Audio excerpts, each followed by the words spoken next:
हाँ जी, तो आप लोगों के बहुत क्वेश्चंस आ रहे हैं कि डिस्क्रिप्टिव की तैयारी कैसे करें, कैसे हम लोग क्वेश्चन लिख के देखें, किस तरीके से लिख के देखें। तो मैं आपको आइडिया दे देती हूँ।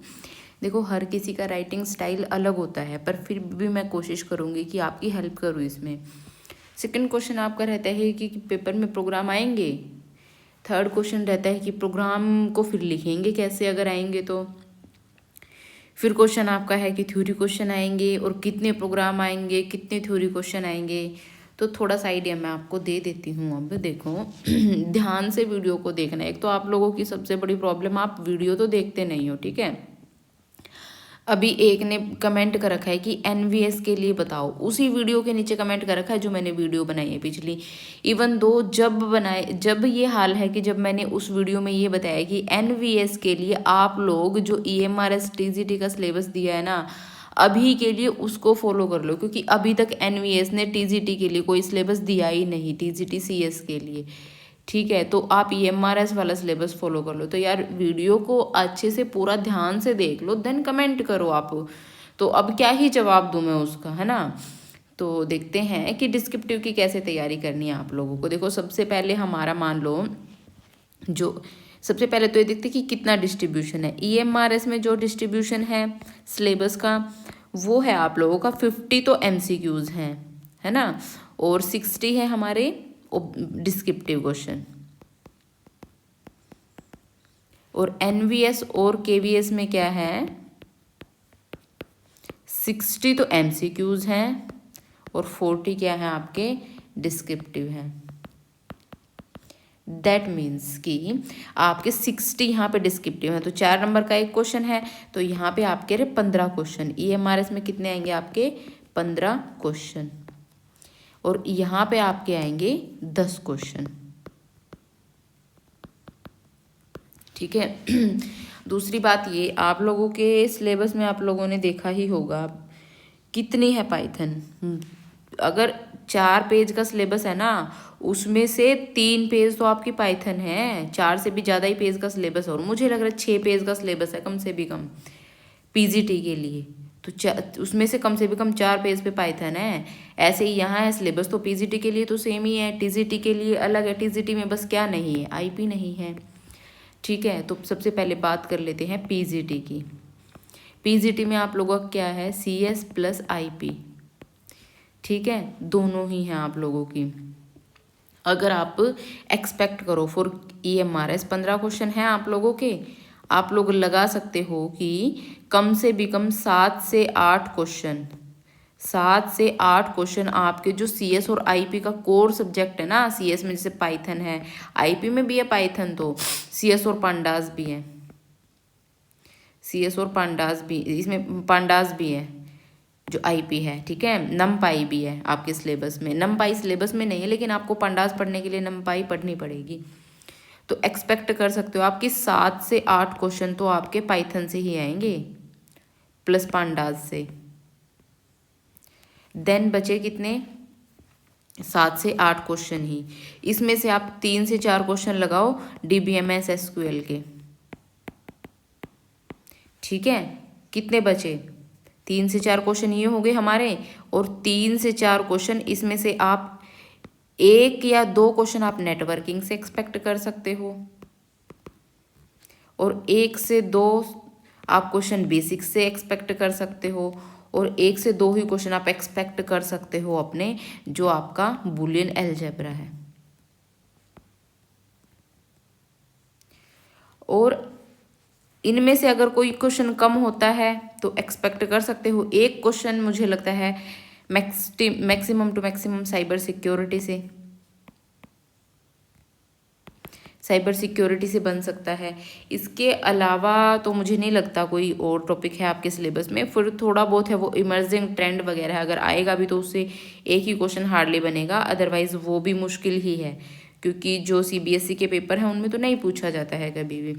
देन उसके बाद आता है आपका पाइथन में किस किस तरीके के क्वेश्चन आ सकते हैं। देखो, पाइथन में किस किस तरीके के क्वेश्चन आ सकते हैं आप लोगों से सीधा सीधा। जैसे ही आप पाइथन पढ़नी शुरू करोगे ना, पाइथन में सबसे पहले आप पढ़ोगे फीचर्स ऑफ पाइथन, और जितने भी आप लोग तैयारी कर रहे हो, आप लोग ज़रा एक बार कॉपी उठाओ, और आप लोगों ने पढ़ी भी होगी थोड़ी बहुत, तो पाइथन के मुझे कोई 5 ही फीचर लिख के दिखाओ, ठीक है। जिसने पहले डिस्क्रिप्टिव की तैयारी नहीं करी हुई ना, वो उन्होंने बेशक कितना याद किया हो, वो ऐसे एकदम हाथ रुक जाएगा आप लोगों का लिखते टाइम। तो आपको बार बार लिख के तो देखना ही पड़ेगा। तो फीचर्स ऑफ पाइथन है तो उसमें 5 फीचर्स आपको लिखने हैं। तो कोशिश करो जब भी पेपर अटैम्प्ट करो उसको पॉइंट वाइज अटैम्प्ट करो, 1 2 3 4 5 इस तरीके से, ठीक है। और साथ में एग्जाम्पल भी मेंशन करो हर एक पॉइंट का। जैसे आप यही लिख रहे हो, Python is a case sensitive language,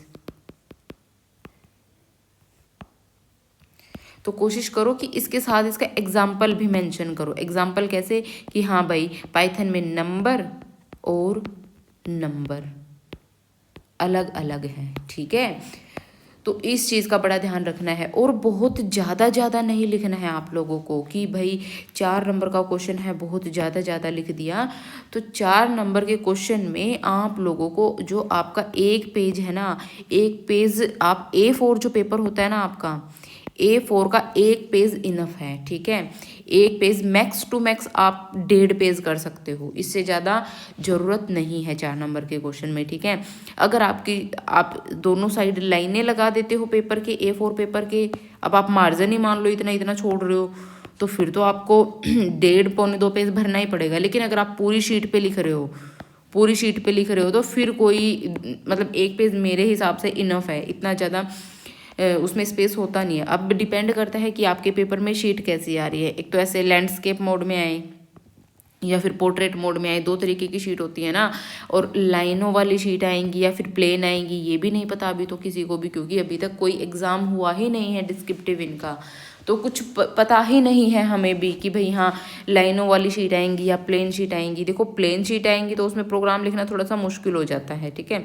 लेकिन अगर लाइनों वाली शीट आएंगी तो उसमें काफ़ी सही होता है कि हाँ प्रोग्राम लिखना उसमें ईजी रहता है, आप इंडेंटेशन वगैरह सही से मैंशन कर सकते हो, ठीक है। तो आपको प्रोग्राम्स वगैरह लिख के देखने पड़ेंगे। चैप्टर उठाओ, एक चैप्टर पढ़ो, देन उसके क्वेश्चन आंसर लिख के देखो। NCERT के पीछे जितनी भी बैक एक्सरसाइज है ना, उनको सभी को एकदम पढ़ के देखो, उनको लिख करके देखो, ठीक है। और प्लस आपको इसके साथ साथ क्या करना है, प्लस इसके साथ साथ आपको जो CBSE के PYQ है ना वो भी करने हैं। CBSE के PYQ है ना, मैं आप लोगों को सारे कंप्लीट यूट्यूब पे करवाऊंगी। CBSE के PYQ जितने भी हैं, 6 से 7 PYQ हैं, सारे के सारे मैं आप लोगों को यूट्यूब पे ज़रूर करवाऊंगी जितने भी हैं। तो आप बेफिक्र रहें इस चीज़ के लिए, आपको प्रॉपर लिखना भी सिखाऊंगी, ठीक है। कैसे है अभी इतना तो मैंने थोड़ा बहुत तो बता ही दिया यार, बाकी क्या है कि आप लोगों को खुद ही लिखना पड़ेगा। देखो लिखने के लिए क्या है कि मैं सिर्फ आपको बता सकती हूँ कि किस तरीके से आप लिख सकते हो, लिखना तो आपको खुद ही पड़ेगा ना। और दूसरा ये है कि आप जैसे मान लो पेपर में क्वेश्चन आता है कि टोकन्स हैं, टोकन्स डिफाइन करो, तो आप उसको इस तरीके से डिफाइन कर सकते हो कि हाँ भाई पहले उसको एक डायग्रामेटिक फॉर्म में दिखा दो, भाई ऐसे टोकन्स लिख दिया, ठीक है। देन उसके पॉइंट्स, उसके टाइप्स बता दिए, फिर उन्हें डिफाइन कर दिया। तो इस तरीके से अलग अलग हम मतलब थोड़ा बहुत डायग्रामेटिक वे में ऐसा होना चाहिए। देखो बीइंग अ टीचर मैं आपको बताती हूँ क्या होता है कि पेपर आपका ऐसा होना चाहिए कि एग्जामिनर की आंखों पे जोर ना आए, उसको ढूंढना ना पड़े। वो क्यों ढूंढेगा भाई, उसको सिलेक्शन थोड़ी चाहिए है। जब उसे ऐसे बच्चे मिल रहे हैं पेपर में कि जिसकी शीट उसे देखते ही पता लग रहा है कि बच्चे को नॉलेज है काफ़ी, तो वो क्यों ही उस बच्चे का पेपर अच्छे से चेक करेगा जिसने अच्छे से लिख ही नहीं रखा। तो आप लोगों को इस तरीके से लिखना है कि एग्जामिनर को एकदम शीट देखते ही ये लगे कि वाओ, और वो पेपर को चेक करे तो उसे ज़्यादा ढूंढना ना पड़े पेपर में। तो पॉइंट्स में मेंशन करो चीज़ों को। पैराग्राफ तो दुश्मन है, पैराग्राफ फॉर्म में कोई भी चीज़ें मत लिखो, ठीक है। एग्जाम्पल दो हर चीज़ का। जैसे SQL की क्वेरी हैं उन्हें अच्छे से लिखो, जैसे जितनी भी क्वेरी आती हैं 1 2 3 4 5 ऐसे अच्छे से उन्हें, ठीक है, क्लियर मेंशन होनी चाहिए कि भाई आपने ये वाला यहाँ पे फंक्शन लगाया है अच्छे से। नेटवर्किंग के क्वेश्चन आपके बनेंगे, उसमें थ्योरी क्वेश्चन बनेंगे, आप लोग पॉइंट्स में थ्योरी अच्छे से मेंशन करो, ठीक है। यही डिस्क्रिप्टिव का राज है। और बाकी सैम्पल क्वेश्चंस मैं देखूंगी, मेरे पास मिले तो मैं ज़रूर आप लोगों के साथ शेयर करूंगी। और प्रोग्राम आपके आएंगे भाई, काफ़ी प्रोग्राम आएंगे, देखना आपको 2 से मतलब 3 से 4 प्रोग्राम मुझे लगता है ज़रूर लिखने को आएंगे, ठीक है। और एमसीक्यू भी आप लोगों के एमसीक्यू भी आएंगे। एमसीक्यू के लिए मैंने काफ़ी सारे एमसीक्यू तो टेलीग्राम पे करवाए हैं, आप उन्हें देखना एमसीक्यू। बाकी मैं उस सीरीज़ को एक बार दोबारा शुरू करूँगी, जब आपका प्री हो जाएगा देन उसको मैं शुरू करूँगी। अभी मैं इसलिए टेलीग्राम पे क्विज़ नहीं चला रही क्योंकि आप लोग फिर ये सोचोगे, आपको वो होता है ना कि भाई एक चीज़ आपको मतलब ऐसे फियर क्रिएट हो जाएगा आपके मन में कि भाई हाँ हमारी तो तैयारी ही नहीं है, क्या क्या चल रहा है, देखो लोग पाइथन भी पढ़ रहे हैं, है ना। तो इसलिए मैंने अभी पाइथन की सीरीज जो बंद कर रखी है कि भाई आप लोगों का ध्यान इधर उधर ना, पहले आप टायर फर्स्ट क्लियर कर लो।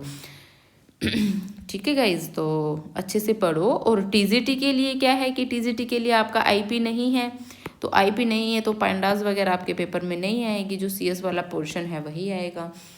तो जो पीजीटी है, पीजीटी में पांडास भी आएगी, पांडास के क्वेश्चंस भी आपको करने पड़ेंगे भाई। आपके सिलेबस में आधा आईपी है, आधा जो पीजीटी है, आधा सीएस है, ठीक है। तो देख लो आप, उसी हिसाब से क्वेश्चंस बनेंगे पेपर में। तो अच्छे से तैयारी करो सारे, कोई प्रॉब्लम नहीं है। एक एक दो दो क्वेश्चन जरूर लिख करके देखो, मैं तो यही सजेस्ट करूँगी भैया आप लोगों को, ठीक है। एक एक दो दो क्वेश्चन, ज़्यादा क्वेश्चन लिखने की ज़रूरत नहीं है आपको अभी, पहले एक बार टायर फर्स्ट हो जाए तो फिर आपको टायर सेकंड ही करना है, ठीक है। तो पाइथन भी अगर आपको नहीं आती तो थोड़ी थोड़ी तो पढ़ो, अगर आती है तो फिर तो टायर फर्स्ट पे ध्यान दो। जिसको बिल्कुल भी नहीं आती तो फिर आपको थोड़ी थोड़ी तो भाई, अगर आपकी टायर फर्स्ट की ठीक ठाक तैयारी है तो ज़रूर करो, मैं तो यही कहूँगी। क्योंकि कंपटीशन है तो, लेकिन बीएड भी तो मांग लेना केवीएस एनवीएस में, और ईएमआरएस में कंपटीशन अब की बार मुझे लगता है यहाँ से ज़्यादा है, क्योंकि ईएमआरएस में सीटेट बीएड वगैरह नहीं मांगी है। तो जिन लोगों के पास बीएड नहीं है ना, तो वो सब यहीं आएंगे, ठीक है। तो अच्छे से तैयारी करो। Okay bye, take care. हाँ, लाइक शेयर एंड सब्सक्राइब। जो जो आपके फ्रेंड्स डिस्क्रिप्टिव की तैयारी करेंगे, जो जो इन सब की तैयारी कर रहे हैं, तो सभी एक बार अपने अपने फ्रेंड्स के साथ शेयर कर दो जरूर, ठीक है। बाय।